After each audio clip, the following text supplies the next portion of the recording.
भाजपा नेता इस गौकुंभ में अपने पापों का प्रायश्चित करें। वित्त मंत्री। नर्मदा गौकुंभ के आयोजन पर भाजपा और कांग्रेस के बीच आरोप प्रत्यारोप का दौर शुरू हो गया है। हालांकि नर्मदा गौकुंभ 24 फरवरी को प्रारंभ हुआ है, लेकिन आरोपों का दौर अब शुरू हुआ है।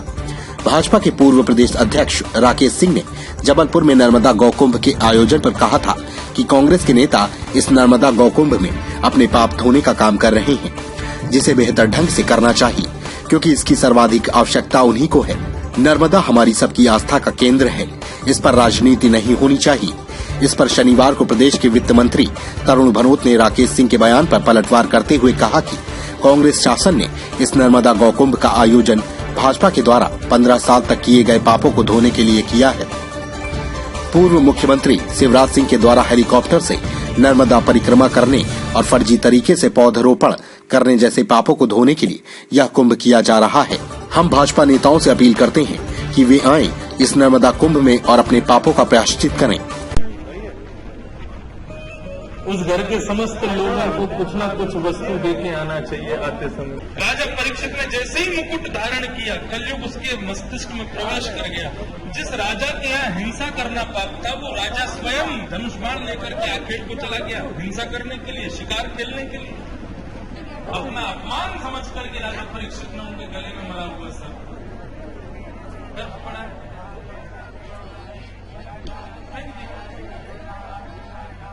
बोले कोई डाल गया होगा, बोले कोई नहीं, राजा परीक्षित का अपमान हुआ है, आपने उसको जलने नहीं दी, का दंड मैंने उसको दे दिया।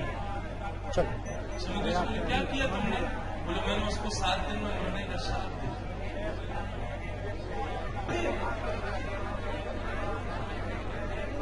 मतलब कोई रोगी व्यक्ति के पास गया और उसने जाकर के कहा कि मुझे बुखार आ रहा है, नहीं तो आज स्थिति क्या होती?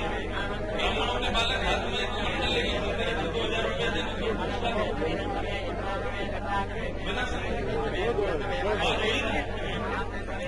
ब्राह्मण अपने कर्म से विहीन हो गए हैं। केवल तिलक लगाने से और वस्त्र धारण करने से और चोटी पहनने से यदि ब्राह्मणत्व आ जाता, संतत्व आ जाता, तो रावण ने जब सीता का हरण किया था वो भी संत समाधान नहीं किया, लेकिन उसको संत नहीं।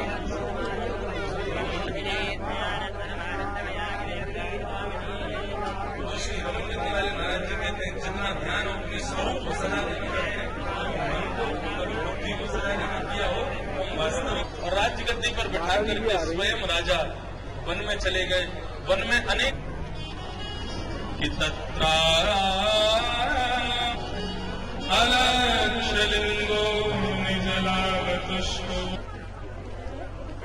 यदि अभी पता चल जाए द्वारी घाट पर तुलसीदास जी प्रकट होकर दर्शन कर रहे हैं, तो सब कुंभ मेला छोड़ के वहीं भर जाओ। भर जाओगे आप कहाँ जाओगे? सब द्वारी घाट में बैठोगे जाके। क्यों? बोले तुलसीदास जी जिनका हम बचपन से जल्दी होने वाली क्षण में कोई नारायण बोलते बस मरणासन अवस्था में होगा, तो इतने संत उसके पास नहीं जाएंगे, तो वो व्यक्ति अपनी मुक्ति के लिए क्या करेगा? हमारे लिए, आपके लिए, हम सबके लिए प्रश्न करने पड़ेगा। जरूर करने वाले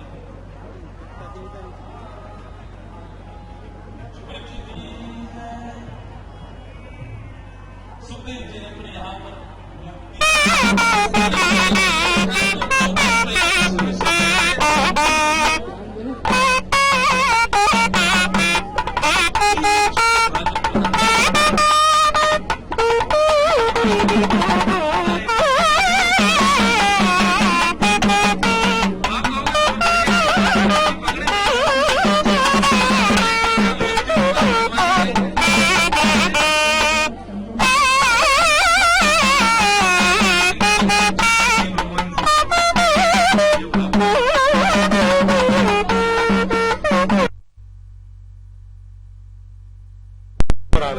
नया कहते हैं, इसे मैं बताता हूँ उसको जवाब। बीजेपी की पूर्व प्रदेश का कल बयान था कि अपने पाप धोने के लिए इस प्रकार से प्रायश्चित कर रहे हैं और ये तो मेरा बयान वो दोहरा रहे हैं।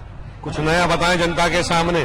पाप उनके धो रहे हैं जो हेलीकॉप्टर से परिक्रमा करते थे मां नर्मदा की। पाप उनके धो रहे हैं जिनने 750 करोड़ रुपए जो आम जनता की जेब का पैसा था, मेहनत की कमाई का टैक्स का पैसा था मध्य प्रदेश शासन का, उसके पेड़ पौधे कहाँ लगाए ढूंढे से भी नहीं मिल रहे हैं नर्मदा किनारे। ये उनके पापों का प्रायश्चित हो रहा है यहाँ पे नर्मदा गौकुंभ होकर। भारतीय जनता पार्टी राजनीति छोड़े, बार बार मैं कह रहा हूँ। इससे भी उनको समझ में नहीं आ रहा कि 15 साल की सरकार के बाद मध्य प्रदेश की जनता ने उनको शासन से क्यों हटाया। उनने पाप किए, जनता के साथ धोखा किया, मां नर्मदा के साथ धोखा किया। और हम राजनीति नहीं करते। मैं तो याद दिलाना चाहता हूं भारतीय जनता पार्टी के नेताओं को, नर्मदा कलश यात्रा लेकर निकले थे शिवराज सिंह जी तत्कालीन मुख्यमंत्री। मैंने सर पे कलश रखा था। ये सोचता हूं कि इनकी भावना नेक है और ये मां नर्मदा की सेवा करने मेरे क्षेत्र में आ रहे हैं। उनका स्वागत किया था, शासकीय कार्यक्रम था। हमने राजनीति नहीं की थी और राजनीति का आरोप तो हमारे ऊपर भारतीय जनता पार्टी के यहाँ के अध्यक्ष महोदय ने लगाया। तो मैंने उसका उनको जवाब दिया था कि आइए, अपने पाप धोइए, मां नर्मदा का में आकर दर्शन कीजिए, संतों का चरण वंदन कीजिए, धर्म प्रेमी जनता से अपने 15 साल के क्रियाकलापों के लिए माफी मांगिए और एक सकारात्मक विपक्ष की भूमिका निभाइए, जिसकी जिम्मेदारी आपको 5 साल के लिए मध्य प्रदेश की जनता ने सौंपी है।